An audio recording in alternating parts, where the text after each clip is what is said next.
वंदे बोधमहिम नित्यं गुरुशंकररूपणम्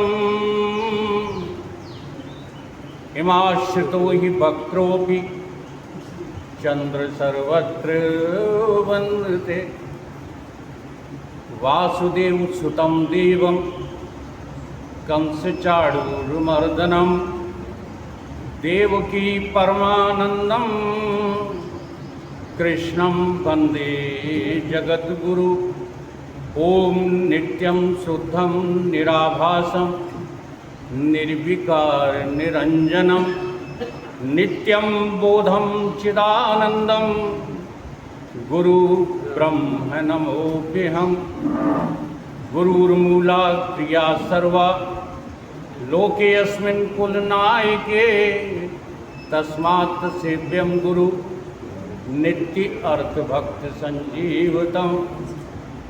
मोह निशातं देख विषे अखंड तिमार हुए सुखधामी पूर्ण प्रकाश भयो उर्मे हिमद्वैत गयो लखे एक ललामी। सद्गुण कुंज खिले मन मानस कर्मवलूक दुरे भवगामी। आत्म रूप विराज रहे गुरुदेव को बारंबार नमामि। गुरुदेव को बारंबार नमामि। ब्रह्मचर्य प्रति सुअखंड धृति सुकृति सन्मार्ग किए जिन तय प्रकृति से परे विकृति को हरे संसति संताप किए जिन क्षय जगती में जितेंद्र करी जागृति निर्मल सद ज्ञान दियो निर्भय।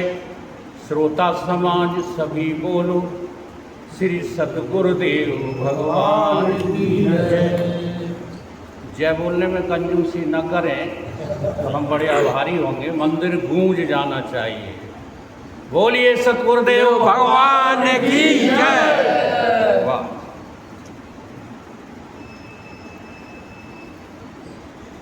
प्रातः स्मरणीय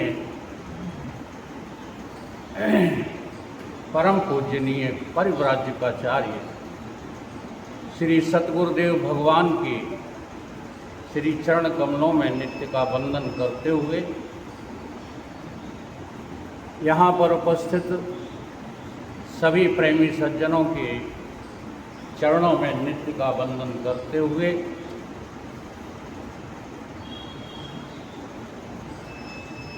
आज का जो प्रसंग है वो भगवान के पद से संबंधित है। देखो, कोई प्रश्न आपको यदि करना हो तो हमारे प्रवचन के बाद जो है हमसे बिल्कुल हृदयस्थ होकर के आप पूछिएगा, कोई विरोधाभास नहीं होगा। लेकिन सच्चाई तो जो है आज हमारे समाज से समाप्त होती जा रही है और सच्चाई का समाप्त होना ही तो धर्म का ह्रास है। आज धर्म का ह्रास जो दिख रहा है वो इसीलिए दिख रहा है। हम ये नहीं कहते कि हम सबसे अधिक बड़े विद्वान हैं, लेकिन जो वास्तविक विद्या है उसका तो ह्रास हो रहा है। क्यों? विद्या वही जासे भेद मिट जाए। भेद अविद्या है दुखदायी। हम विद्यावान तब माने जाएं जब उस ईश्वर से, उस ब्रह्म से, उस परमात्मा से हम अपने को अभेद करके देख लें तो विद्या सफल है। ईश्वर कोई और है, ब्रह्म कोई और है, जीव कोई और है, हम कोई और हैं। ये विद्या का फल नहीं है। विद्या वही जहाँ से भेद मिट जाए। भेद है तो अविद्या से है। चाहे जितने हम योग्य हो जाएं, चाहे जितने बड़े विद्वान हो जाएं, अगर मुझे अपने में और परमात्मा में भेद नजर आता है तो अभी भगवान के प्रेमी हुए नहीं। भगवत प्रेम करने के लिए भगवत पद को और स्वपद को विचार करना ही पड़ेगा। आद्य गुरु शंकराचार्य जो हमारी इस पृथ्वी पर सत्य का अवधारण करने के लिए अवतरित हुए, उन्होंने साफ साफ कहा, मथित्वा चतुरा वेदान सर्वशास्त्राण तथा वही। सारे वेद और शास्त्रों का मंथन करके हमने यही पाया कि क्या पाया? सार वस्तु योगी भा पिबत पीत क्रम तमसः जनाः। सार वस्तु तो योगी, योगी माने जो भगवान से जुड़ गया, जो सत्य से जुड़ गया, उसका नाम योगी है। वैसे योग दर्शन में तो श्वास प्रश्वास की प्रक्रियाओं में और योग के अष्टांग अंग को धारण कर लेने का नाम भी योग है। परंतु जहाँ मधुसूदन जगत गुरु भगवान कृष्ण योग शब्द का नाम लेते हैं, वहाँ इस योग की बात नहीं करते। नहीं तो सर अर्जुन को वहाँ श्वासें खींचने की जो है शिक्षा देने लगते। वहाँ तो साफ साफ भगवान कहते हैं कि तब तक तुम कर्म धर्म, हाँ जी, देखो तुलसीदास जी ने भी सरल भाषा में कह दिया, नहीं कल कर्म न धर्म विवेकु राम नाम अवलंबन। जी हाँ, जिसको भगवान के पद से, पद और पद का नाम और रूप दोनों समान हैं। हम लोग जो है नाम रूप अलग करके और भगवान को अलग कर देते हैं। जरा खूब विचार करके देखो, किसी व्यक्ति को, जैसे हमारे सामने अंगद सिंह जी नाम है, आप मंगल सिंह, मंगल सिंह, तो हम मंगल सिंह नाम पुकारेंगे तो कोई अन्य आदमी बोलेगा क्या? कौन बोलेगा? तो मंगल सिंह और मंगल दो हैं क्या? एक ही चौपाई बोलूंगा मैं रामचरितमानस की यहाँ पर इस बात के लिए, बंदो राम नाम रघुवर को। अब कहीं को शब्द है या कहीं बहुवचन में के शब्द है, बात एक ही है। तो वो कैसा है राम नाम? राम बंदो राम नाम रघुवर को हेतु। किसका किसका हेतु है? कृषाण, अग्नि का हेतु है, भानु, हाँ, और चंद्रमा, तीनों का कारण। जरा ध्यान दो, तीनों का कारण का मतलब है कि बिना परमात्मा के, बिना सत्य तत्व के, बिना उस परम पद के क्या ये सूर्य अग्नि चंद्रमा अपनी कोई हस्ती रखते? इन सब का अधिष्ठान है कौन? सत्य। और उस सत्य का नाम ही है राम। जी हाँ, इसलिए नाम को नामी से अलग करना बहुत बड़ी जो है खता है, बहुत बड़ी गलती है। राम नाम का अवलंबन लेने वाले कभी परमात्मा के अतिरिक्त और किसी की तरफ नहीं निहारते। हम अपने विषय पर आते हैं। चारों वेदों का मंथन किया तो क्या पाया हमने? कि सार वस्तु तो ले गया योगी। वो योगी जो योग को ठीक से समझता है। एक और देखो, श्लोक के द्वारा सिद्ध कर दूं। भगवान कहते हैं कोई कर्म वर्म नहीं करते हो अर्जुन।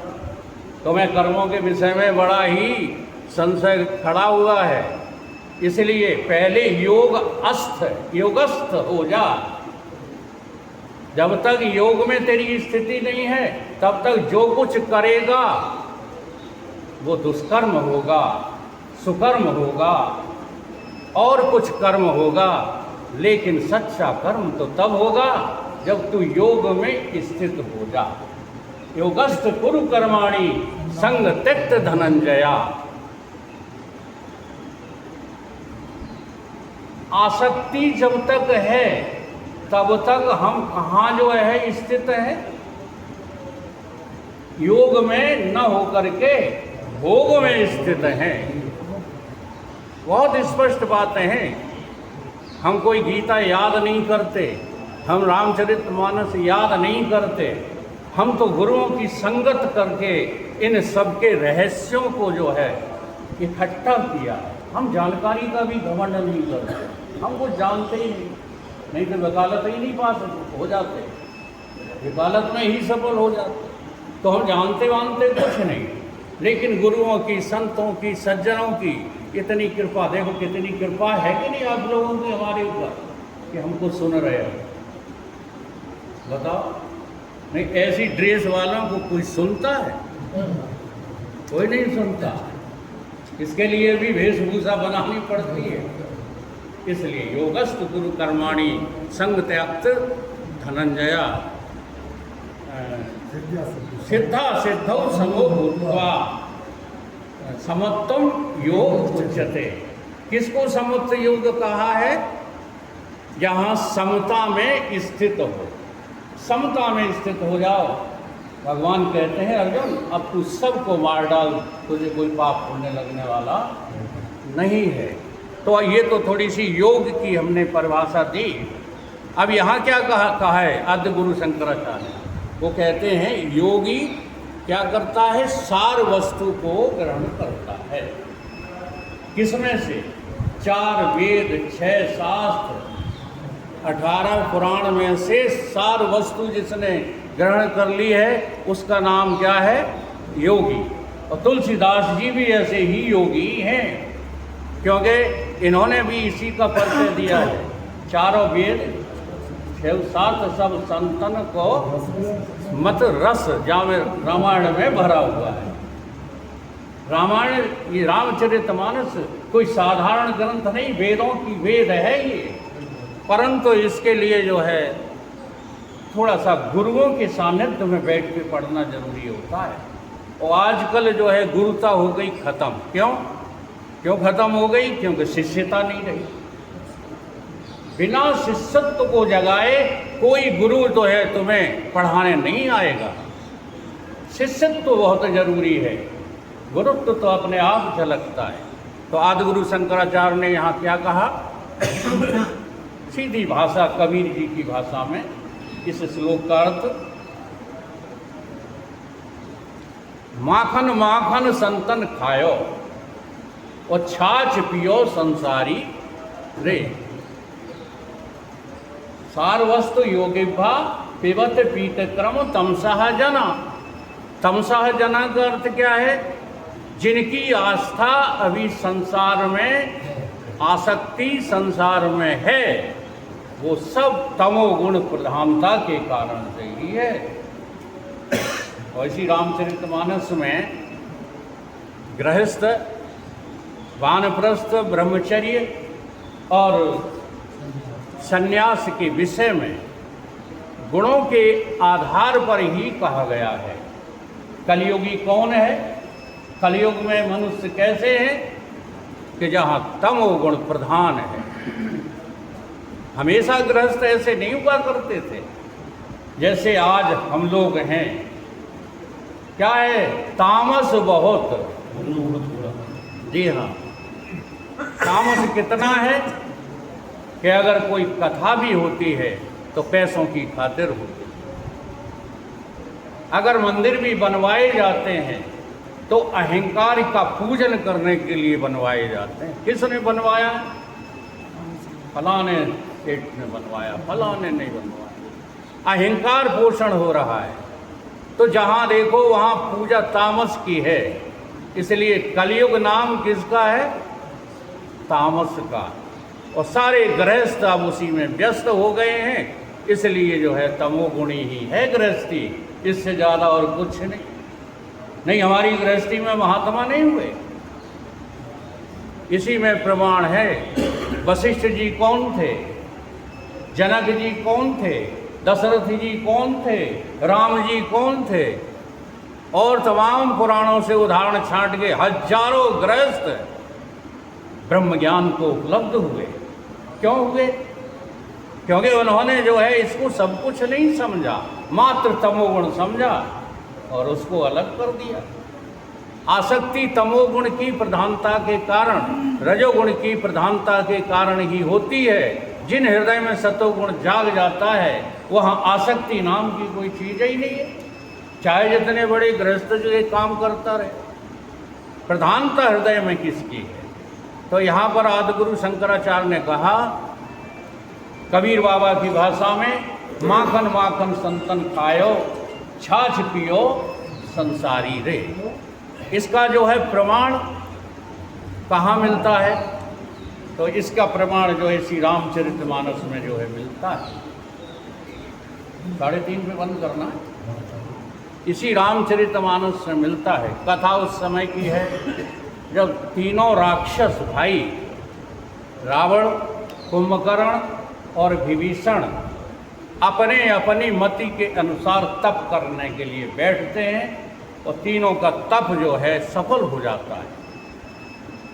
कीन विविध तप तीनों भाई, परम उग्र सो बरन न जाई, गए निकट तप देख विधाता, मांगे बर प्रसन्न में ताता, कर विनती पद गहे 10 सीसा, बोलो बचन सुनो जगदीशा। देखो कौन सा गुण प्रधान है, क्या मांग रहा है?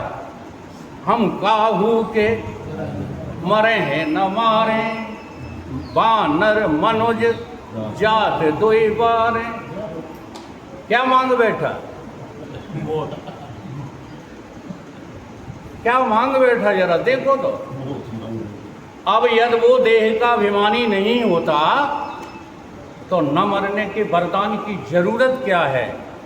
लोग कहते हैं बड़ा जो है ब्राह्मण था, बड़ा पंडित था, बड़ा ज्ञानी था। काहे का ज्ञानी था? जो देह को जीवित रखने का वरदान मांगे वो ज्ञानी है। ये देह किसी की नहीं रही, भगवान अवतरित होकर आए, उन्होंने इसकी मर्यादा नहीं तोड़ी। उन्होंने भी कहा कि देह को तो त्यजना पड़ेगा, इसलिए देह रहती नहीं है। ज्ञान की बात तो ये है, और वो देह को ही अमर बनाना चाहता है, लेकिन उसमें जो है उसकी बुद्धि ने काम नहीं किया।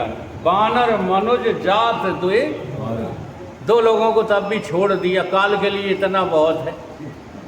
काल को तो इतना सा छोटा सा सूक्ष्म बहाना चाहिए, वो तो अपना काम करके निकल जाता है।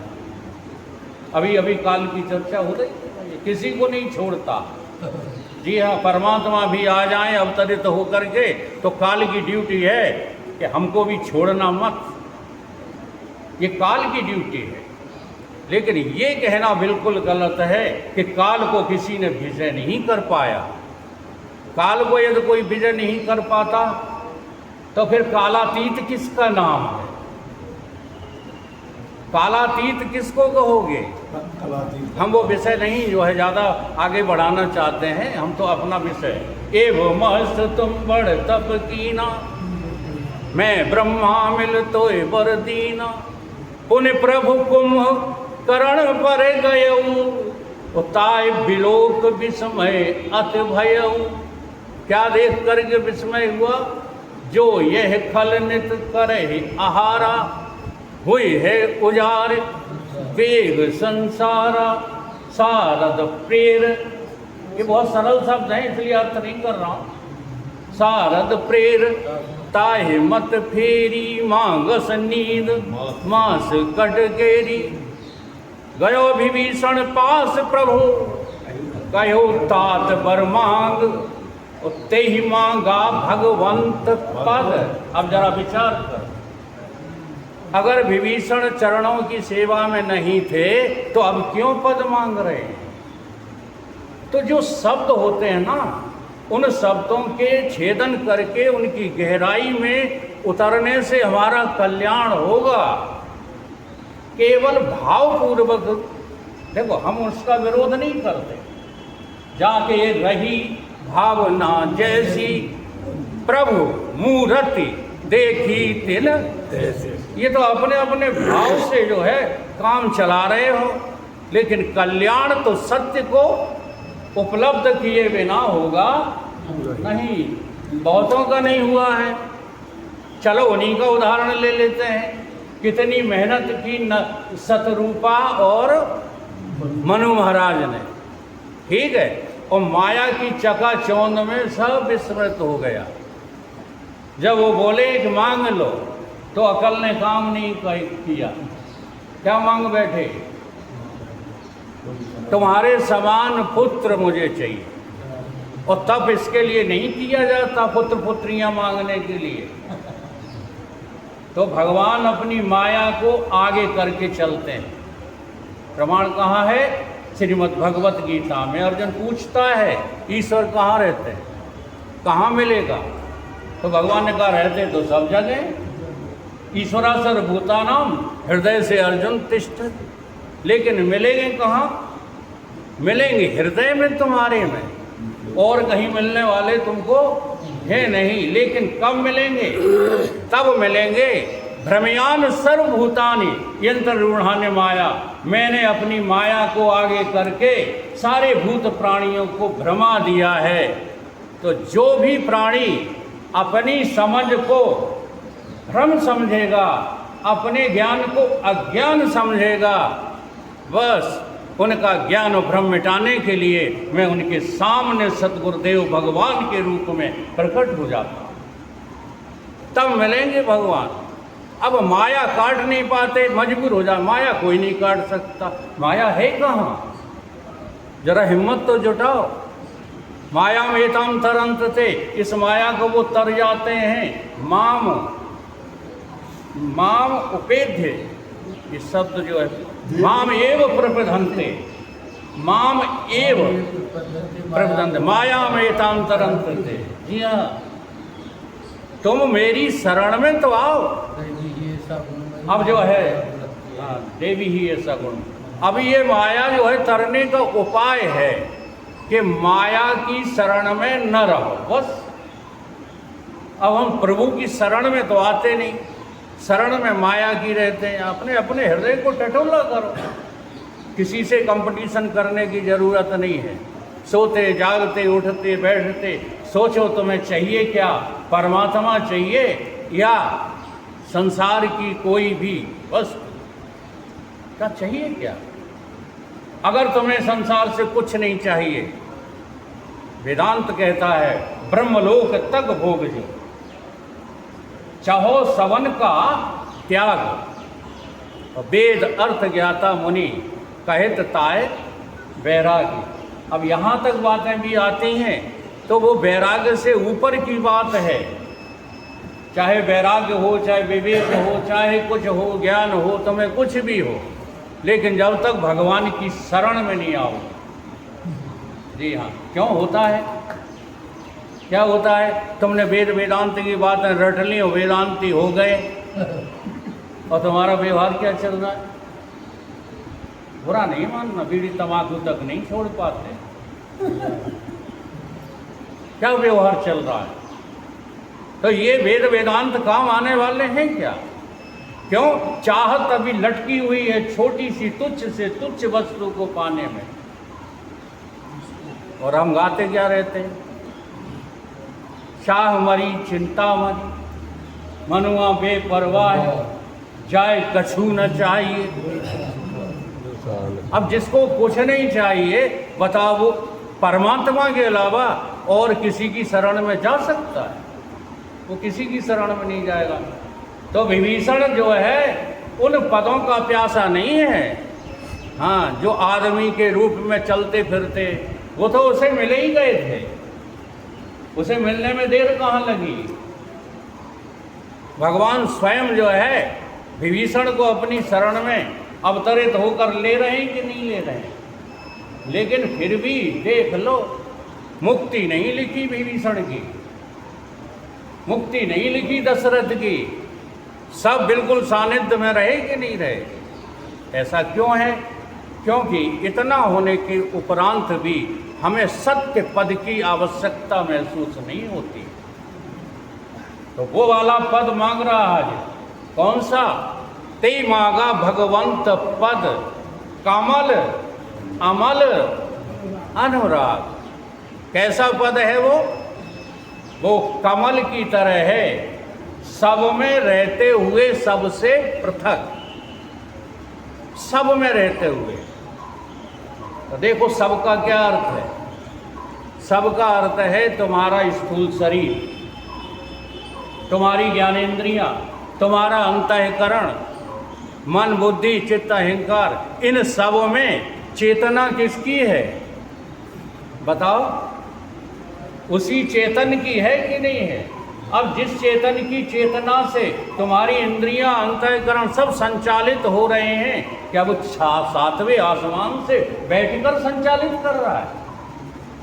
अरे वो तुम्हारे भीतर तुम्हारा ही स्वरूप, लेकिन तुम अपने स्वरूप का पद नहीं चाहते हो, जाने दुनिया की कितनी मांगे जो है हृदय में बिठा ले रहते हो। आज विभीषण मांग रहा है कमल अमल, जो सारे मलों में रहते हुए भी आज तक गंदा नहीं हुआ। क्यों नहीं हुआ? देखो इसी शरीर में वो चेतन की चेतनता अपने चेतन से अभेद होकर रह रही थी, लेकिन जैसे ही चेतना ने शरीर को त्यागा, तैसे ही जो है 4 खूंट चरगजी बनाया और चढ़ाई ली जो घोड़ी, चारों कोने आग लगाए दी, फूंक दी जैसे हो रही। नहीं फूंक दिया, लेकिन बताओ उसको जब कंधों पे लाद कर चलते हो तो किसकी जो है दुआई देते हो? राम नाम सत्य है। जी हाँ। अब इसको जरा पलट के भी बोल दो, सत्य ही राम नाम है। सत्य को छोड़कर कोई अन्यत्र राम के नाम को ढूंढ रहा है तो हमें तो नहीं लगता है कि उसे राम का नाम मिलेगा या वो राम का नाम ले पा रहा। सत्य वस्तु को ही धारण करो, सत्य सार वस्तु योग्य भाव। सत्य वस्तु को धारण करने पर ही तुमको जो है वो परमात्मा अपना बनाएगा। सत्य का विरोध करने से कभी परमात्मा किसी को अपना नहीं बनाता। और जब तुम सत्य का समर्थन करोगे तो बताओ व्यवहार में सत्य बोलोगे कि झूठ बोलोगे? व्यवहार में तुम दूसरों को सुख देना चाहोगे कि दुख देना चाहोगे? व्यवहार में तुम दूसरों को भी ज्ञानी बनाना चाहोगे कि अज्ञानी बनाना चाहोगे?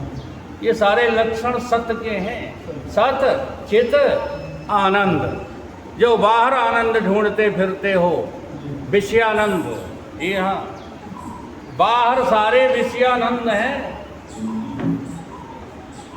बाहर झांकते रहो तो विषयानंद, और भीतर घुस जाओ तो योगानंद। और इन सारे आनंदों के अधिष्ठाता तुम स्वयं अपने को देख लो तो परमानंद। अब बताओ तुम कौन हो? विषयानंदी हो या योगानंदी हो या परमानंद हो? जब तक तुम परमानंद नहीं हो तब तक परमात्मा की खोज जारी रखो। परमात्मा की खोज करने में हम शिथिल होकर के पराधीन हो जाते हैं। देखो उसे जो करना था, ये बात भी जो है हमारे सामने बहुत प्रश्न बनकर आती है, जब उसकी कृपा होगी। जी हाँ, और बिंदु जी कहते हैं कि वो तो कृपा की आदत बनाए बैठा है।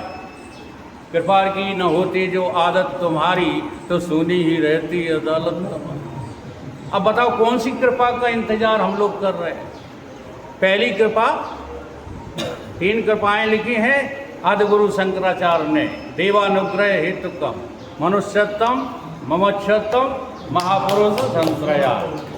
ये 3 कृपाएं, जी हाँ, दुर्लभ थी, वो भगवान ने तुमको दे दी। अब जो सुलभ है वही तुमसे कृपा नहीं ली जा रही। वो कौन सी? जा सुकृपा सब भ्रम मिट जाई, गिरे जा सोई कृपाल रघुराई। और भ्रम क्या है? भ्रम ये है कि हम जीव हैं। हे प्रभु